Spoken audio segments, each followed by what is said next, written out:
Once upon a time there was a small world.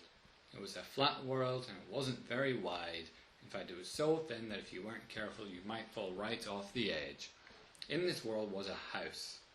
And in this house there lived a robot thing with antenna at the top. Anyway, his name was Mr. Ugg.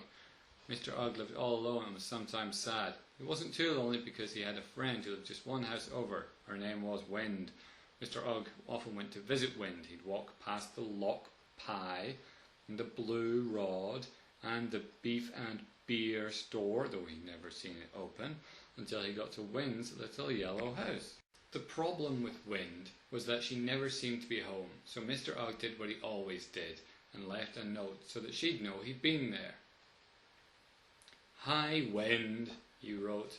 He hung around a little longer, hoping that she might come home soon, but eventually he gave up and walked back home, past the beef and beer store, past the blue rod and the lock pie to his own little house.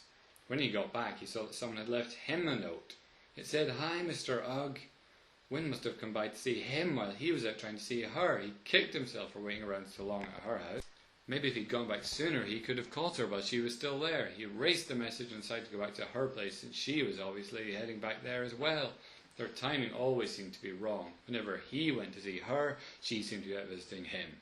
In fact, he had never actually met Wind, but he felt like he knew her very well because of the messages they were always leaving each other.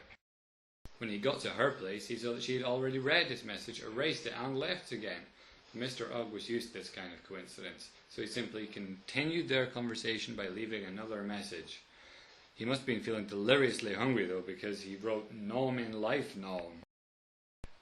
There was no school in his little world, and Wind didn't always have perfect spelling either, and Mr. Ugg thought that she had a lovely way with words.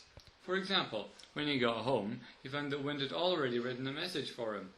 She had asked, "How are you right now?" He thought this was very considerate and felt lucky to have a neighbour who was so concerned about his well-being.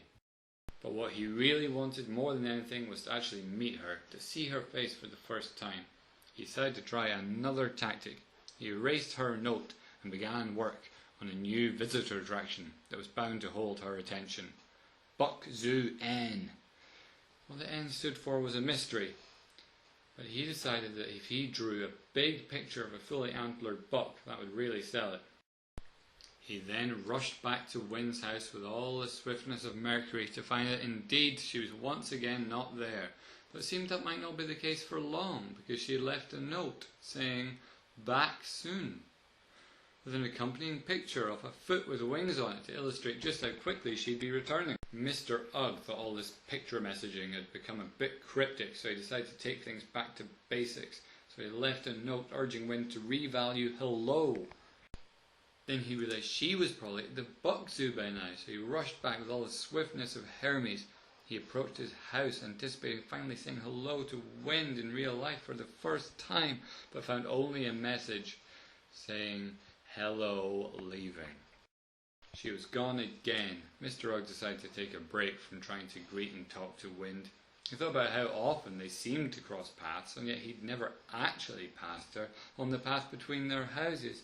Maybe there was another path she used. Mr. Ugg had never explored the world to the left of his house, but maybe it was about time he stopped obsessing over Wind and went on an adventure. Maybe, while Wind was drawing pictures of winged feet, he could work on exploring the world. So he went left and discovered a few new places. There was a beet peel store, though unfortunately it seemed to have closed long ago, and a pine log, and a big rock, which didn't seem too interesting to him. Before long, however, he found himself somewhere familiar. He was back at Wind's house, and as usual, she was not at home. But now he knew why they kept missing each other. Their little world was a loop, and they were taking different paths from one side to the other. Mr. Ugg was very excited by this discovery, because he understood his world a little better. Best of all, in such a small world, he and Wind were bound to meet eventually. So he went home and decided to start another project.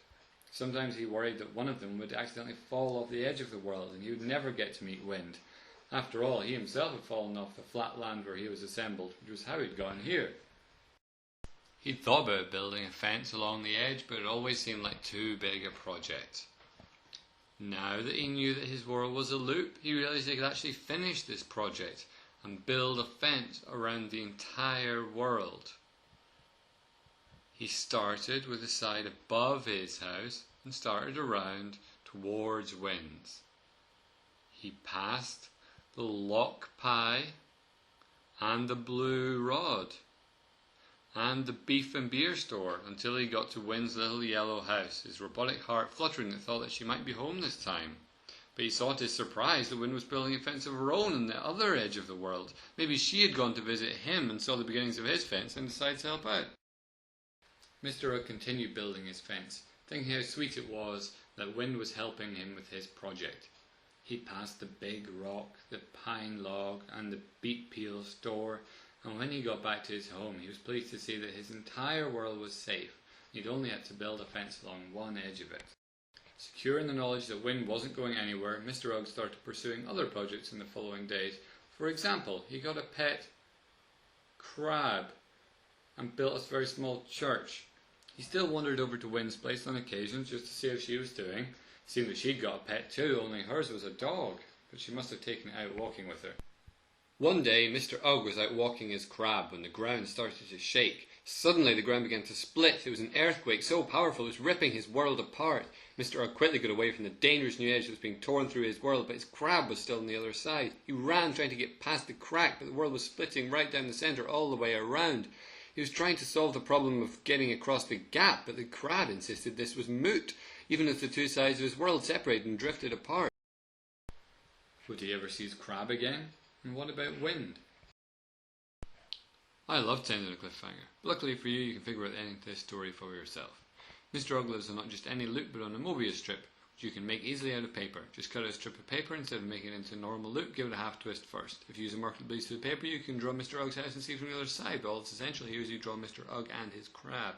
Cut a line down the centre of the paper all the way around, and you tell me if it's moot.